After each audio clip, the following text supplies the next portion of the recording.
Amazing. Tell me a little bit about the diagnosis, not obviously in terms of like what it is, but just a little bit in terms of your journey, if that's okay. Like, how long did it take you to get the diagnosis, and maybe any kind of actionable strategies in terms of managing that around work? So for any listeners that are like, okay, I do have this diagnosis, it might not be endometriosis, as that's maybe only 1 in 10 women, but it might be something else that affects them. And they're like, okay, I still want to progress in my career and have a job which is meaningful and impactful, you know, like yourself. You know, how can they kind of achieve both?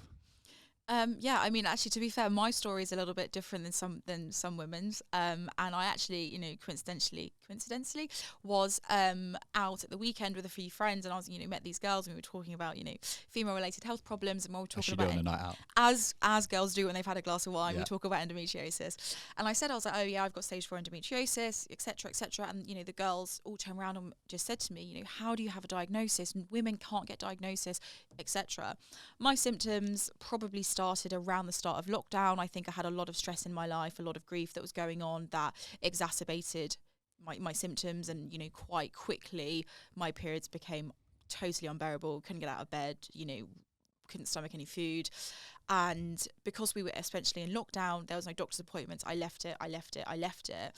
When I tried to go to the doctors, I literally got met with, it's normal, you're telling me you go to bed for 3 days of the month. All right, okay, cool, that's quite nice for you, isn't it? I got such, you know, abrupt, don't really care responses when I'm there thinking, you know, 7 days a week I get up at 5:30, go to the gym, walk the dog, run 10k, do a half marathon, and then go on a night out. You know, that's the kind of person that I am.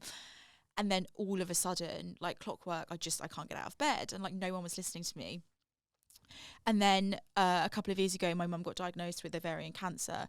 And at that point, I thought, okay, you know, at least it's in the same, you know, I'm not saying I have ovarian cancer, which, you know, I don't, but at least because she's my biological mother, they might listen to me. Anyway, I called them one morning and just said, look, my mum's been diagnosed with ovarian cancer. She's got stage 3 ovarian cancer. It's spread into her fallopian tubes. I have trying to tell you that I have issues with my periods. Will you listen to me? And they were like, yeah, we'll see you. Can you come down at 1:30? And it took for literally my mum, at the time, they told her it was terminal, to be diagnosed with terminal cancer for me to get a diagnosis. And they literally took me in within 2 weeks. And then I got my results like 2 weeks later. They're like, yep, you have stage 4 endometriosis. And to be honest, without that, I probably still wouldn't have a diagnosis. I probably wouldn't know what's going on. So I actually got a diagnosis in about 6 months of me begging the doctors, but about probably 2 or 3 years of symptoms. But I only got it because of my mum, which, by the way, for the record, not putting it down on it, she has now got the all clear and made a you know, an incredible turnaround. But you know, that's what I had to go through to get a diagnosis, and I think it's so frightening for women that potentially their mother, I mean, my mum actually didn't have endometriosis growing up at all. She had never had any problems with her periods. But if you aren't in that boat, you know, how does a lady or a woman, go and get a diagnosis because you're literally just told there's nothing wrong with you? Well, maybe there is.